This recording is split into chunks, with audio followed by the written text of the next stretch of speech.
Well, a good Wednesday morning to you, Uber Ubers. Good morning and good morning to you. I'm glad you could drop in and visit Short Talk in the trailer park with an old guy. It's a Wednesday morning, I think, last time I checked. And yeah, it's 6:40 or something like that, so I'll bug out in probably 45 minutes or something. Just wanted to have a little, chit chat with somebody, and I guess that's you. Come on in, sit down. I was smoking a cigarette a minute ago, but I wouldn't recommend that. The the world as it continues to turn, your stomach, my stomach too. Uh, the situation out there, it's I'm looking at my small world with the plumbing world I do. We finished up that little dealy whopper at Good Sam yesterday, the laundry episode, and I think it was an okay installation, but the machine wasn't there, so you have to run a cycle on it to prove that the output on the discharge doesn't exceed what the floor sink is able to handle.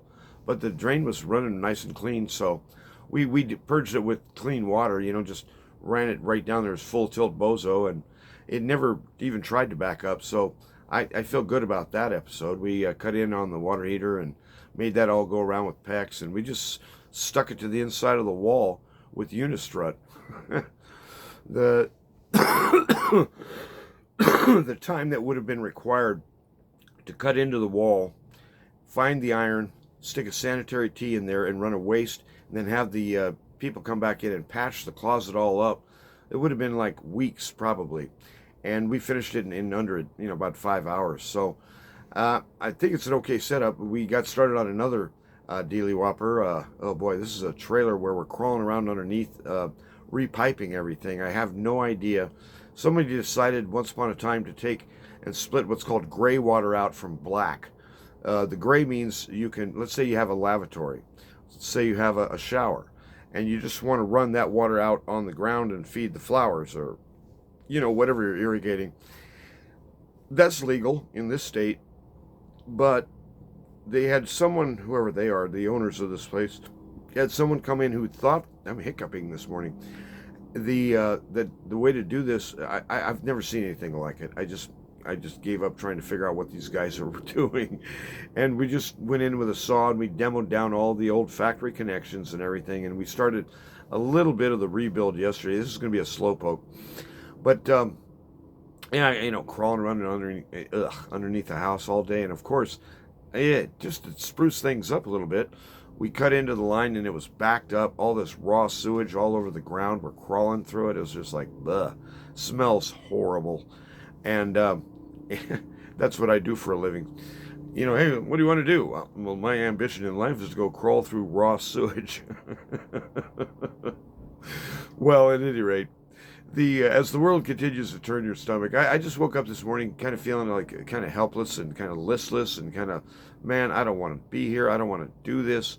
And, there's certain jobs that are okay that it's just, go in and do it. And some of them you're just kind of going, could we find someone else? When you want to find someone else, that's what they mean by hiring a professional. Go find somebody else to do this job. It's horrible. So at any rate, we're going to work on that. But what I wanted to chit chat with you about a little bit today is that it seems to me, and I was praying about these things a little bit with the Lord and asking Him for some insight. And I think that the answer that kind of popped to the top of the surface on my mind was that there's an assault against hope right now around the world. It's a spiritual situation that we're in. The entire world is involved, but especially the West, especially Europe, Russia, China, the big players that are out there, Israel.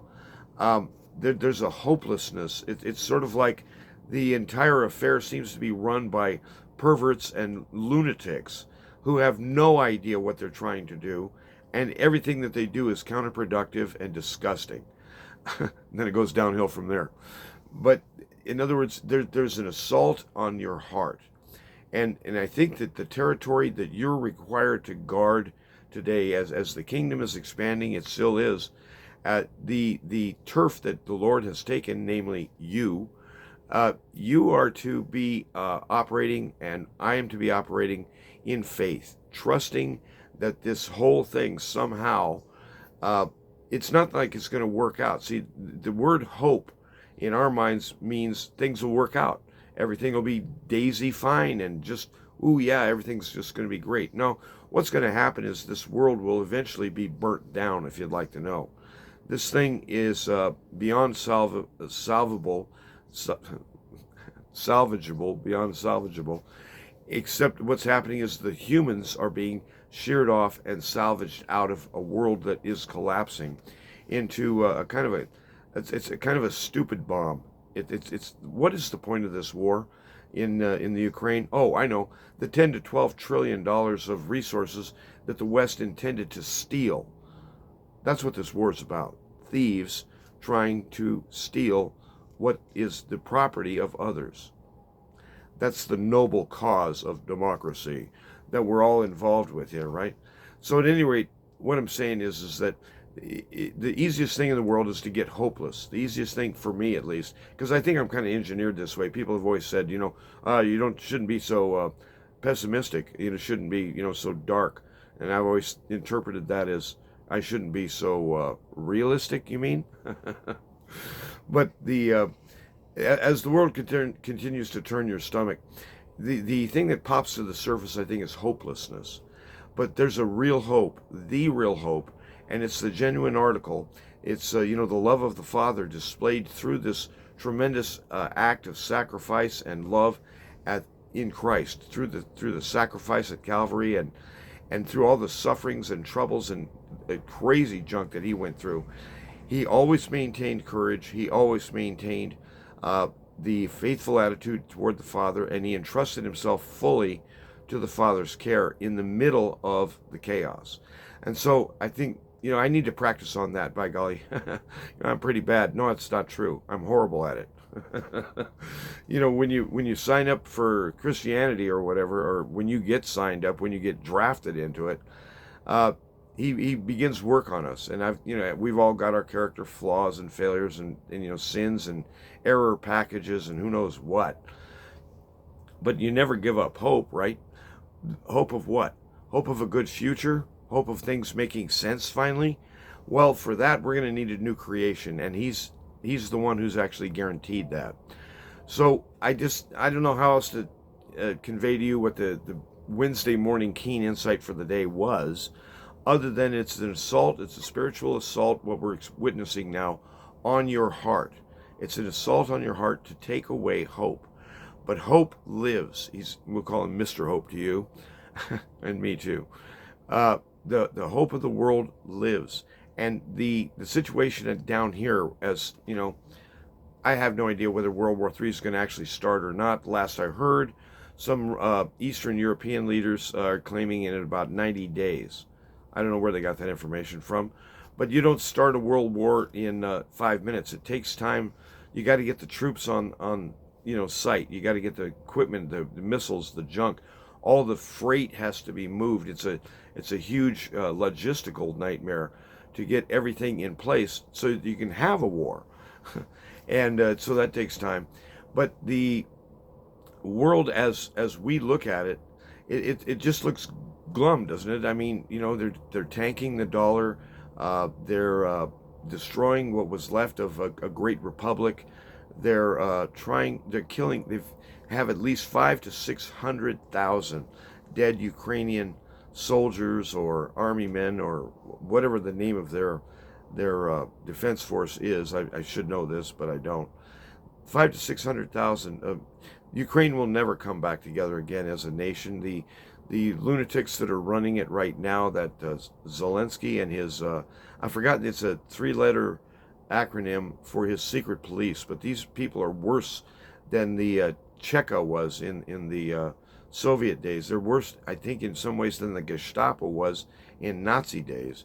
The people hate and fear their own government, the Ukrainians, I mean, more than they fear the Russians or anyone else.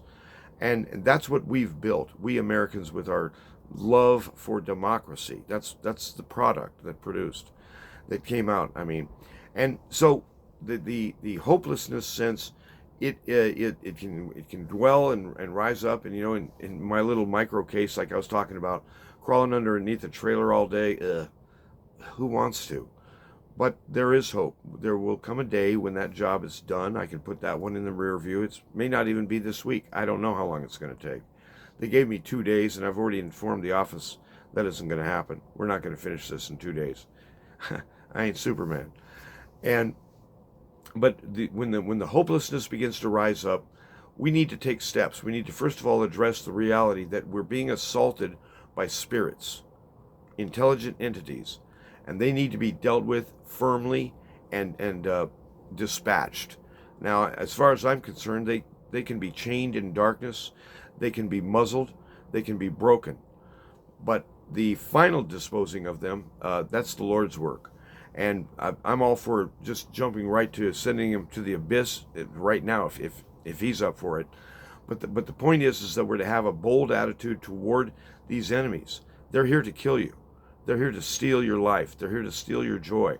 They're here to steal everything. And these enemies are spirits, and they're real.